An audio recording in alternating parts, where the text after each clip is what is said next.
Greetings, stranger, and welcome to Ghastly Tales.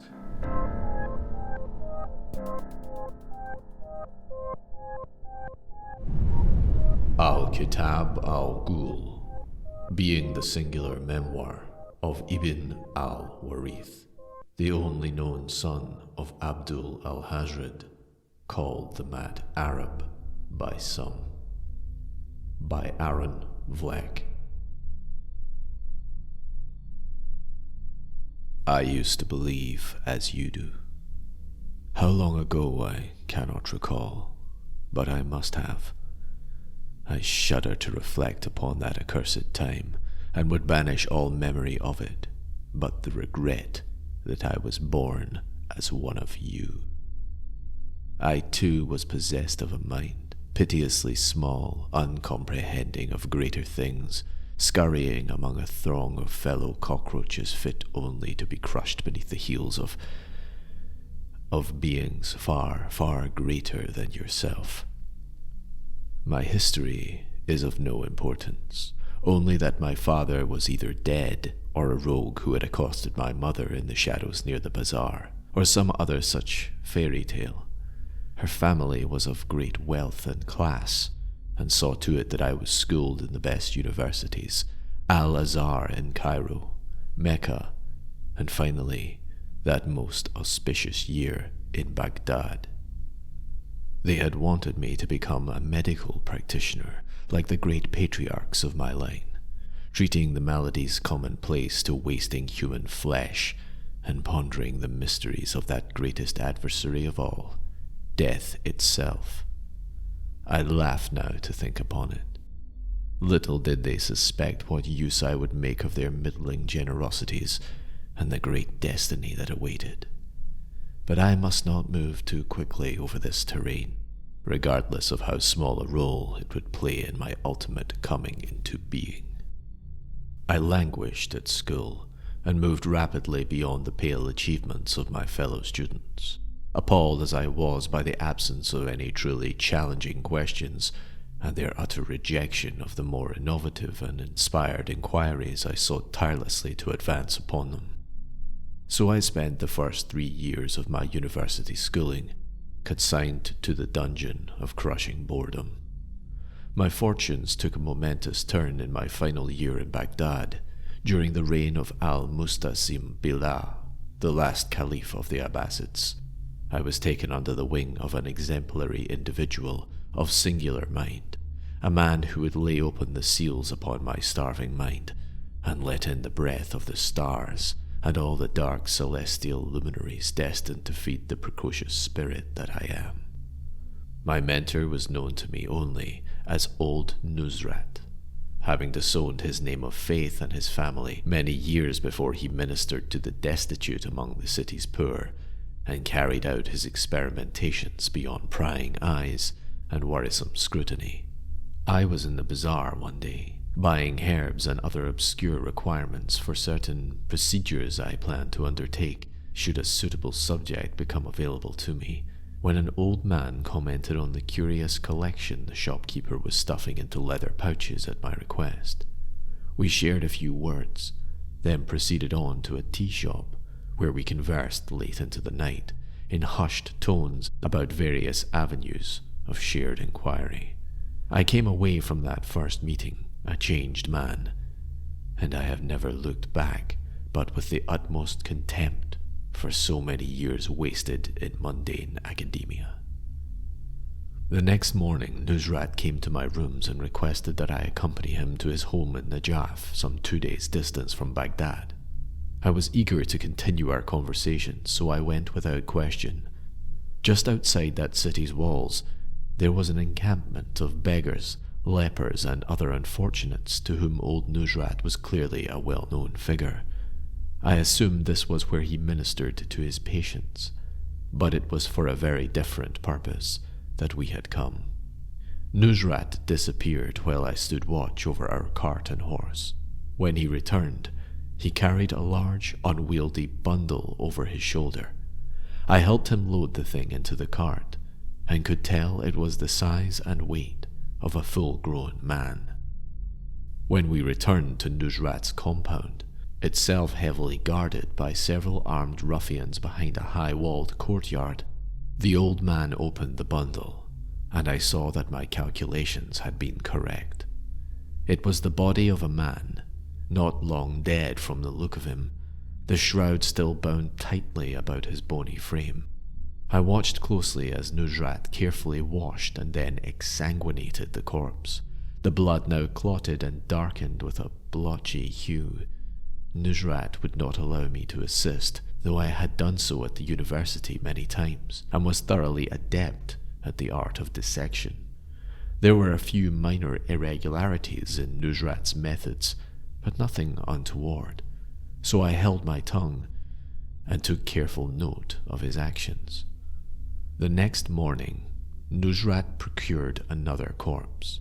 This time he instructed me on the procedure and glared at me like a cat about to pounce as I went through the simple motions of opening the corpse's chest and draining the blood in the method he had used. As before, he locked the inky substance away in jars in a cabinet, with a strange sort of seal and a curious gesture of his hand. On the third morning, Nusrat went to fetch the corpse, requesting that I remain behind and prepare the implements he would need in the procedure. Upon his return, he ordered me to undertake the dissection alone, as he had urgent matters to attend to in a nearby village, and would judge my work upon his return. I knew my skill was unparalleled. I was always meticulous in my handling of corpses, deft of hand in the stripping away of skin and flesh, thorough and organized in the dissection and removal of the organs for categorization and review. This was critical, so that weighing and measuring of the skeletal structure could be done with accuracy and precision. After the specimens Nusrat chose for further examination were placed in special jars, what remained was cremated in the large furnace he had built for the purpose. All proceeded without issue that day. I concluded my work on the corpse in an exemplary manner, and waited with confidence for my teacher's return and the accolades he would surely rain upon me. When Nusrat arrived, it was well past dark. He carefully looked over my notes and the specimens I had prepared and catalogued and placed into the jars he had indicated. He was clearly pleased, and our work continued in this way for some time. We labored in the subterranean laboratory. As he demonstrated his methods, we took our meals in a nearby cafe, and then we each retired to our rooms, as I had now fully moved into my master's compound. Late into the night I would pore hungrily over the contents of his library, a thing of wonder containing everything imaginable in the medical arts and sciences, modern and ancient, as well as a vast compendium of forbidden volumes by philosophers of the Christian and Hebrew worlds, and beyond, as well as our own. Nusrat also possessed an extensive collection of works by rank heretics of all faiths, and obscure unknowns as well. After a month of this work, carried out in a frenzied flurry of activity, Nusrat informed me that the real work of significance was about to begin. I went to my bed that night, eager to mount even more challenging procedures, and I mark that day as the true hour of my birth, the moment I set foot upon the path to a destiny that had awaited me among the shadows for so long. When I awoke, Nusrat was already in his laboratory. Laid out and prepared was not one corpse, but 5. 3 were the victims of recent brutal violence and had not yet been washed as is customary in faith and dressed for the grave. They were coarse ruffians of the lowest sort, who probably met their fates in some nightly misadventure, and I considered us lucky to have them for our research. The remaining 2 had been exhumed from their graves, though not yet advanced in their decay. That day unfolded in very sharp contrast to the previous occasions.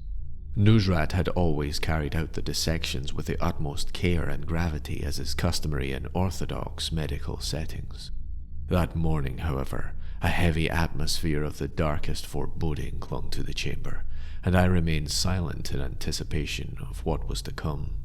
Nusrat approached the first corpse, one of the ruffians, dressed in his finest robes, a long linen apron emblazoned with an unusual script spilling across the front, his razor-sharp peeling blade in one hand. He looked down upon the grim face of death and mumbled a few words under his breath I could not hear. Nusrat presented an imposing visage as he towered over the corpse. I almost didn't recognize the man, so altered and severe was his countenance, and yet it was the man himself. I stood in awe, transfixed by his demeanor as he presided like a psychopomp before the gateway to an infernal eternity. Gazing towards the heavens, Nusrat roared a single word, a name I had never heard before. Only much later did I hear that name again and come to understand its meaning and terrible import. I shudder now at the merciful cloud of innocence that veiled me like a young bride in that moment, or I would surely have gone completely mad, having not been suitably prepared for that sacrament. Nusrat ministered to the corpses in turn, his hands moving reverently, his mind in deep concentration.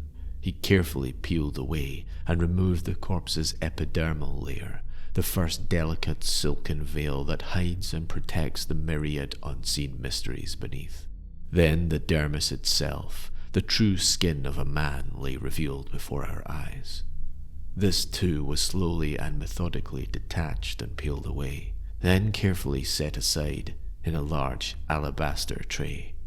The dermis removed, we beheld the hypodermis, that fatty connecting cocoon that binds the body of flesh, the layers of skin, tissue, fibrous membranes, muscle, and organs, to that deepest and most miraculous basis of a man's corporality, the skeletal substratum itself.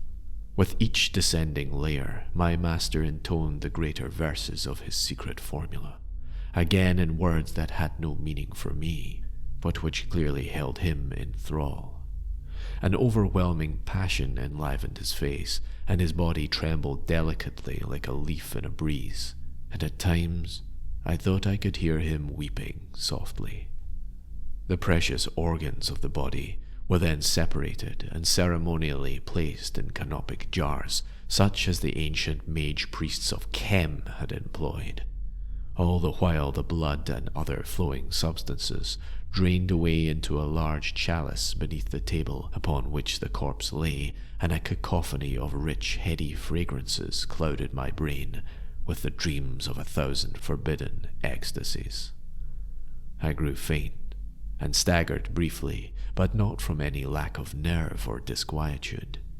I was set alight with a dizzying pleasure that blossomed within me in answer to all that I beheld, and threatened to take possession of my every fibre. Had Nusrat not presented so commanding and terrible a ministerial figure just then, I would have cried out, and I know not what. I know only that I longed, I craved with a near hysterical desire to, again, I know not what. So I remained the captive, engrossed in the image of Nusrat as he took each corpse in turn and put it through the series of ritual disembodiments. When the operations upon the last corpse had been completed, he raised his arms to the heavens once again and intoned his final litany.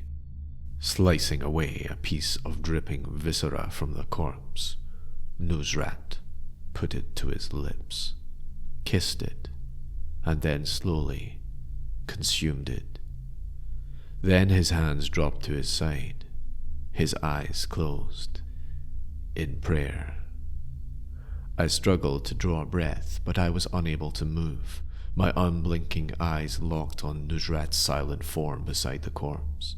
Then he shuddered and breathed deeply, then turned and glared at me, intensely searching, finding in my eyes the answer to his unspoken question. My master turned then and lifted another portion of the dissection to his lips and kissed it, as the Christian priest before his communicant He raised the morsel before me, then pressed the cold, decaying flesh to my lips. I groaned, my eyes fluttered shut, and I took the offering in my hands, kissed it as Nusrat had done, and then, as he had done, I consumed it, not as a greedy man starving for food, but as one partaking of a sacred prasadam, a holy food, a sacrament. My mind exploded, blossoming into 1,000 fragrant petals. I beheld mysteries I could not imagine the meaning of, and witnessed beings without number of fantastical shape and demeanor. I walked, flew and cavorted upon terrifying alien landscapes, unthinkable to my reeling mind, and officiated at ceremonies no human creature is worthy even to behold. I must have swooned in my rapture, vaguely aware of my surroundings as in a fading dream. Nusrat carried me from that sacred bloody chamber and put me to bed. Then I slept, I know not for how long. When I awoke, I was completely alone. The echoes within that place forestalled any search for my master. Yet another wave of discovery was about to break upon my shores. But I never saw old Nusrat again.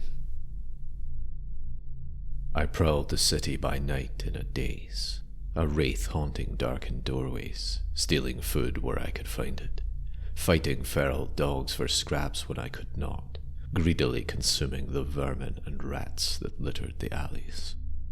At dawn I returned to Nusrat's laboratory, not knowing where else to go, trapped between a hideous world I did not comprehend, Nusrat's world, and the dregs of mediocrity I had left forever behind.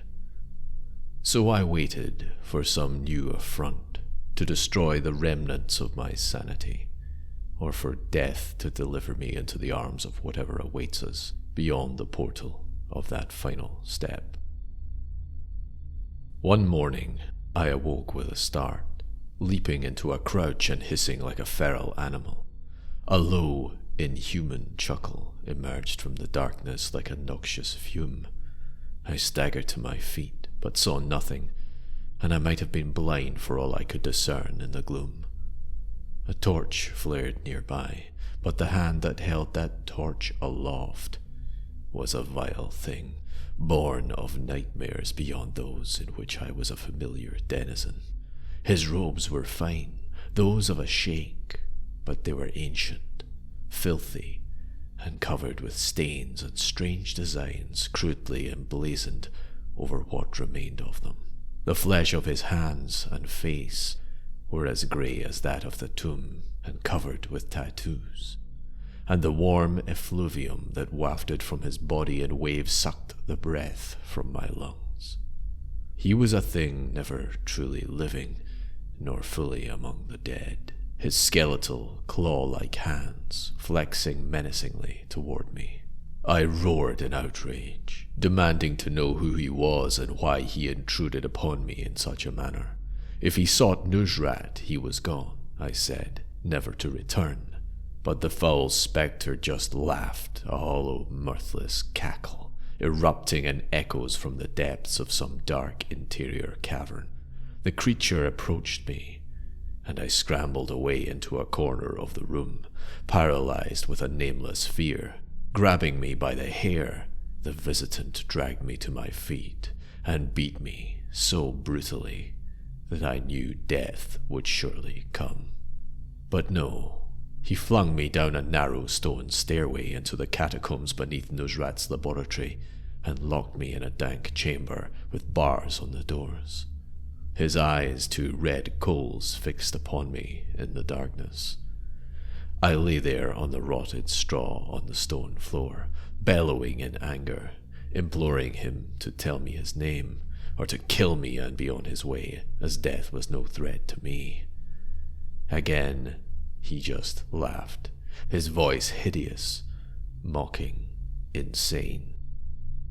I laid there in that dark pit, weeping and consumed by the agony of my wounds. Days passed, My body began to heal, and the pain of the bludgeoning the villain had rained upon me began to subside. Then the hunger took its place. He clearly planned to starve me to death, for I had not been given so much as a crust of bread or a cup of water. And still, I had no idea who the creature was or why he had come to me. When the ravages of the hunger had brought me to the very gates of death, and I could no longer even lift my head, the door to the cell swung open, and he appeared. I could not open my eyes, but I knew it was he and no other when he knelt beside me, and the rank breath and heat of his body was more than I could bear. I gathered what meager strength I had, and tried to scuttle away like a broken spider, but to no avail. The creature held me down and pressed something against my lips. It was a rag, soaked with a foul, stinging brine, but I sucked it as though it contained the water of life itself. I gagged, choked and spit, unable to even thank him for this piteous boon. He helped me to sit up, as I had revived slightly from the moisture I had consumed. He leaned me against a wet, moss-covered wall, and then dropped something soft and heavy into my lap. I looked down in horror and disgust. He gestured for me to eat, but all I could do was stare in shock at the thing, recently exhumed from some grave, ripped from its corpse and flung at me as an evening repast. Then he was gone. I contemplated all that had befallen me, my mind an empty corridor that no human foot had trod upon in eons. All I could do was sob in utter despair. Some time later, the desperations of hunger overwhelmed me, and the smell of the rotting flesh, the severed arm of a full-grown man, galled my senses, my stomach lurching with nothing in it to bring forth. And then I halted, remembering my old mentor, Nusrat. How long had it been since he had disappeared? I looked again at the arm that lay nearby, in the filth upon the floor, and wondered. I recalled then the many dissections we had undertaken together, Nusrat and I. The memories that had eluded me these many weeks washed over me with stunning clarity, a beacon that lighted the mind I had feared lost to me forever. I recalled, too, that last night with Nusrat, and the unspeakable sacrament we had shared. Then I laughed, nearly to hysteria. Then I lifted the rotting arm, gazed upon it approvingly, and shoved the befouled flesh against my starving lips and fed like a beggar feasting at the head of the caliph's own table. The skin resisted for but a moment, before yielding to my teeth and surrendering its bounty to my need. The unbearable sweetness of the flesh, so delicate and nearly liquefied palliative in my mouth, caused me to shudder with delight.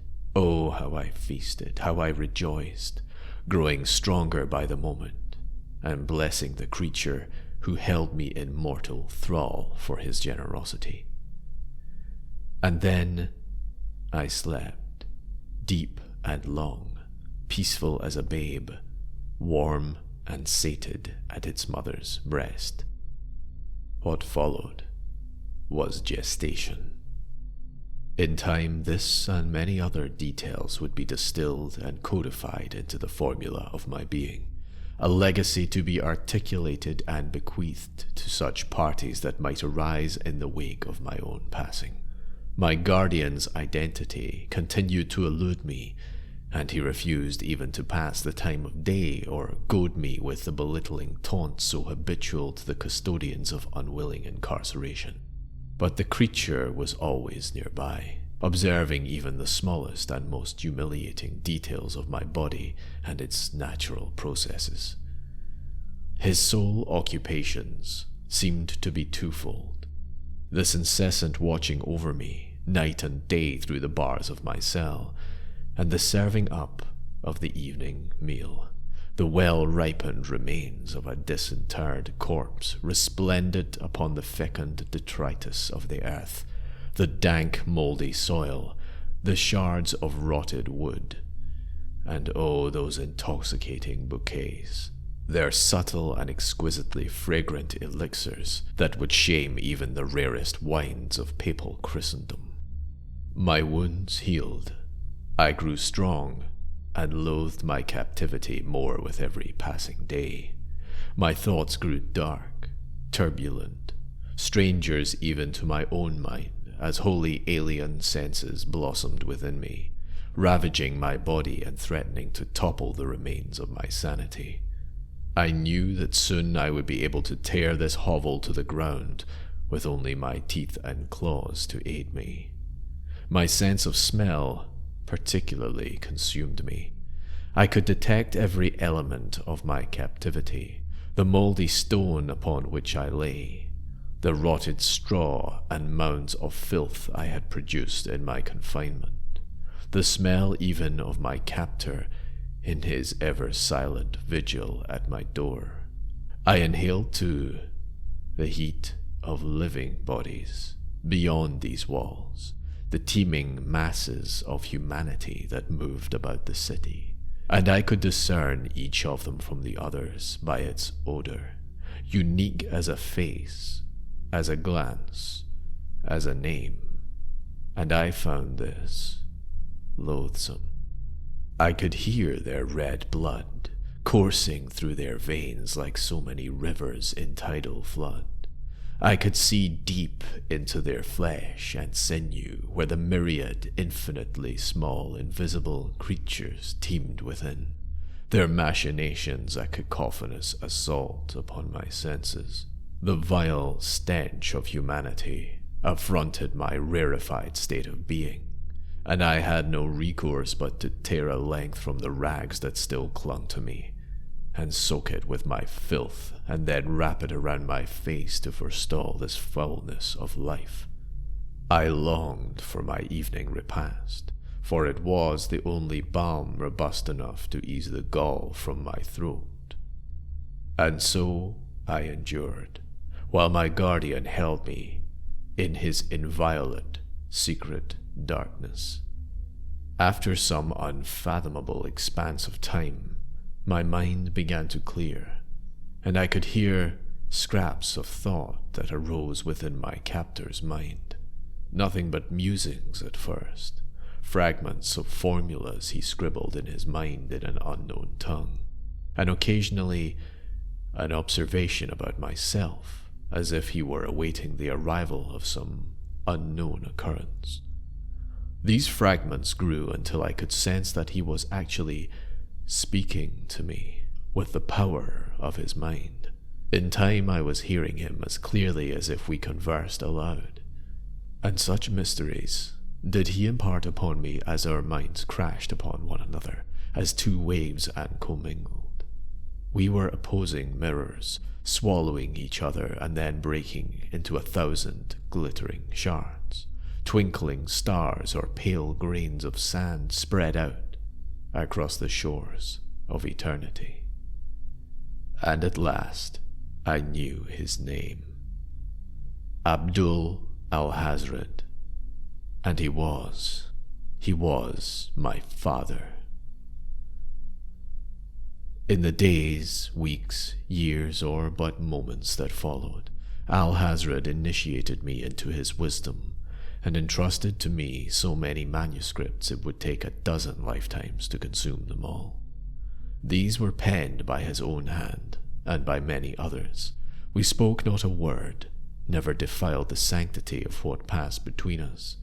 I learned early, when at last I knew the truth of him, that he had indeed taken my mother in the alleyways, sensing the power of her animal spirit, and the fruit that their conjoining might produce.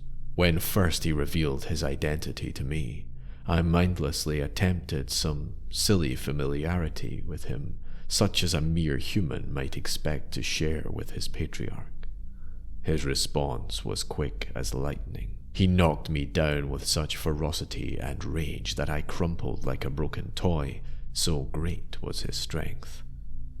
I never tried such foolish games with him again. And so we proceeded with my unfolding and coming of age, sharing never the single word, all passing with clarity and precision between us through the unfettered expanse of our conjoined minds. I came to understand the unparalleled wisdom of his training of my mind and body since the dismissal of old Nusrat. The old doctor had been tasked with my preliminary vivisection, my dismemberment from the body human, and my rebirth into another sort of life.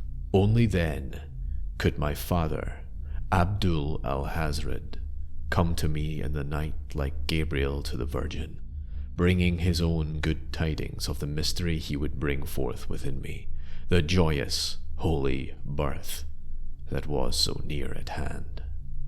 And yet, in my heart, I knew that old Nusrat and al-Hazrad were one and the same. For many days al-Hazrad did not come to my cell, though he left me with a goodly supply on which to feed, so my strength never faltered. My flesh, now lean and leathery, was tightly muscled over the skeletal substratum of my physical being. Of death I had no fear. By feasting upon the material remains of death, I had made death itself my ally, my concubine, my slave. Above all, I ached with unbearable longing to venture beyond the walls of my lowly confinement and explore the world anew. Throughout all, I remained patient, while my great patriarch ministered to the interior needs and bodily demands of my transformation. In my solitude, I contemplated the unbound horizons of my mind. Therein I discovered a warren of shadowy tunnels that opened upon worlds beyond description, where I saw things no sane man may contemplate. So utterly alien were they to this plane of natural existence. In time, al-Hazrad returned. As silent as ever, he communicated to me that the time had come for me to travel beyond these walls, to partake fully of the new existence I had been bequeathed. As darkness fell, we traveled by foot to Wadi al-Salam, the Valley of Peace as the ancient cemetery was known. Here we made our way among the mighty tombs and lowly graves, and I saw we were not alone. The place was teeming with creatures such as I had become, darkness dwellers, feeders upon the ripened corpses of the dead, and the morbid putrefaction which is beyond all life. This nocturnal tribe was as varied as any among mankind. From al-Hazrad, I learned of furtive, mindless creatures who loped about upright, or on all fours, chittering, screeching. They fled as if for their very lives as we approached. Like rats, naked as vermin, their glowing eyes gazed upon us from behind the tombs, as if the Caliph's own caravan bore down upon them. Others among this city of ghouls gathered in small groups around fires, laughing and cursing, playing at dice with bones and twigs, small piles of strange coins heaped before them. Here and there, others gathered around a central figure who held a sort of court, telling stories and the histories of the great lineages of ghouls and their many heroic campaigns. Often I heard the name Pickman mentioned with whispered reverence, and always the listeners fell to a hushed silence in awe. I vowed to discover the whereabouts of this legendary ghoul, and perhaps learn of his history and exploits from his own lips. I learned, too, of the ancient houses of ghouls dwelling here and elsewhere within dream and many other planes of existence, fierce military orders of Ghouldom as old as time itself, who did mighty battle in antediluvian times, and even now, with men, with beasts, and with creatures from nearby worlds too strange to be described, and with wondrous star-headed beings who travelled here from the deepest uncharted regions of eternal space. Throughout this night of wonder and discovery, I saw that my father, the great mage Abdul al-Hazrad, was not like me, for he was no ghoul, and though immortal in some curious way, he was yet, after a fashion, still a man. He had bred me from my mother, and then brought me forth into ghouldom for some great purpose he would reveal to me in his own time. And so it was when he brought me at last to an open, yawning grave, as the last stars fled the horizon. I knew that al-Hazrad was to put me into that dark, moulding earth, where I would remain until he brought me forth again. On the first day of al-Muharram, in the year 656 after the Hajj, it was the year 1258 of the Christians, I went down into the grave for the final quickening of my transformation, the result of which I did not know, nor did I care. So consumed was I with the destiny my father had envisaged for me. Before he covered my face with the fragrant black earth, al-Hazrad pressed a heavy, leather-bound book against my chest. He ordered me to read this book more carefully than any before it, or to come in its wake, letting it inflame me with its siren song. The book was the Necronomicon, and my father was the tome's demoniac creator, the soul of its being, and that, like him, it was a living thing, a being of mind and purpose known only to itself. I surrendered then to the numbing fangs of a preternatural sleep, as my father's tome danced within me, guiding me into the deepest grottos and forgotten forests within the lands of dream, the dreams of my father.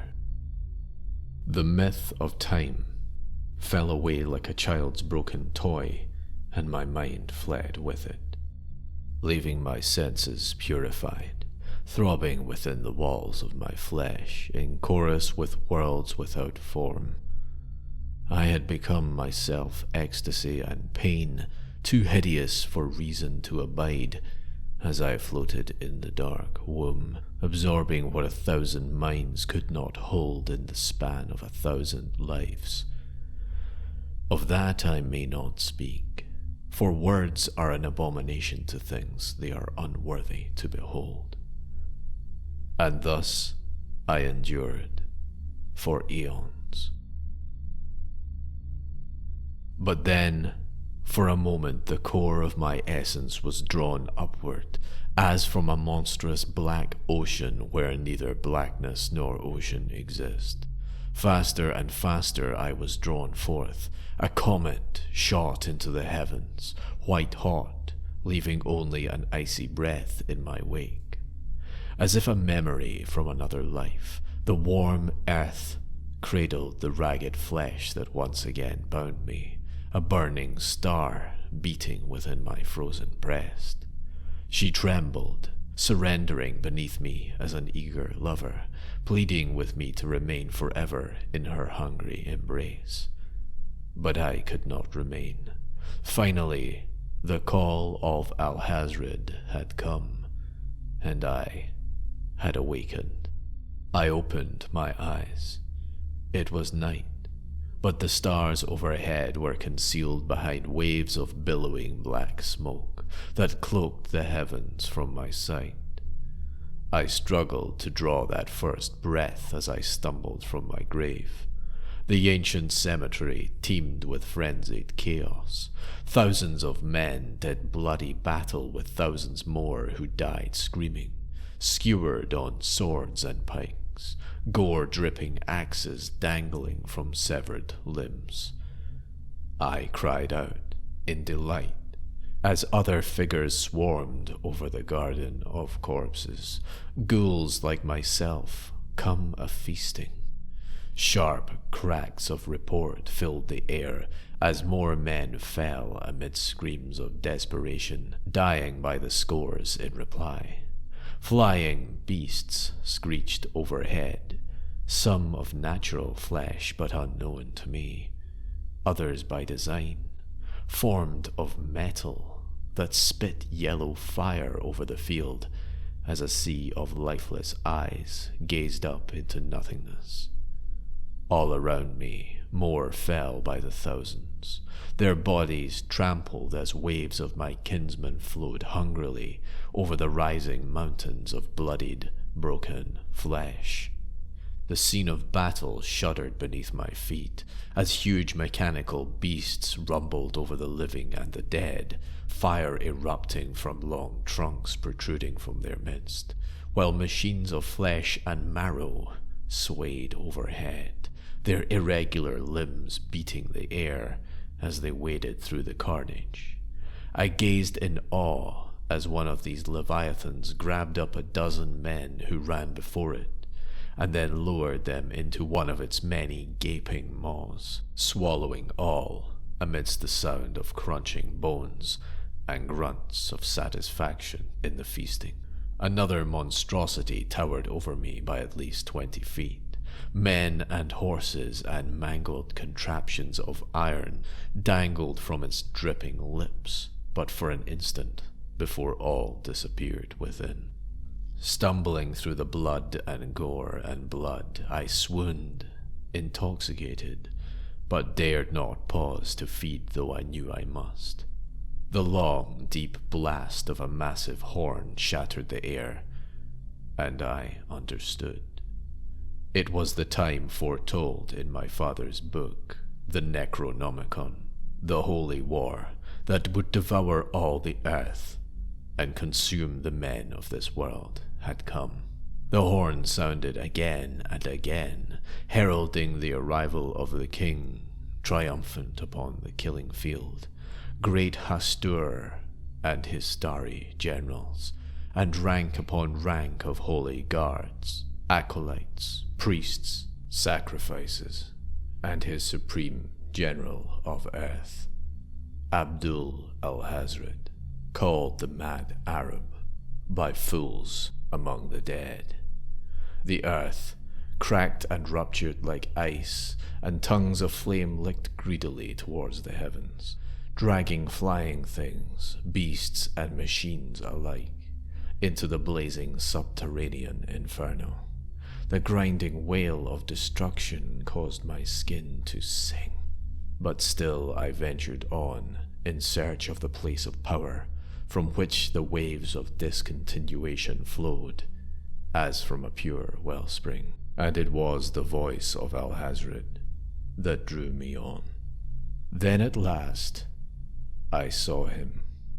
My father appeared atop the highest rise, the glory that is veiled in yellow at his side, the cacophony of bellowing horns and 1,000 drums that beat as one, accompanied by the sonorous chant of yellow-clad priests as it reached its apotheosis and split the earth asunder upon a single note. Rivers of ghouls poured from that infernal crest, a cleansing, purifying wave, the destiny for which we had been created. Then I, too, fed at my father's bidding. I dropped to my knees, cupping my hands as a chalice as I drank from that holy cistern that was the earth, baptized as was always meant to be, in blood.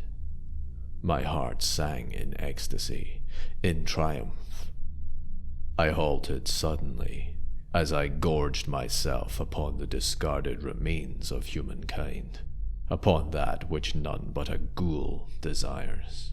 A single vision arose unbidden within me, and I shuddered in silence, then cried out in despair. I beheld the final truth that my brother ghouls could not.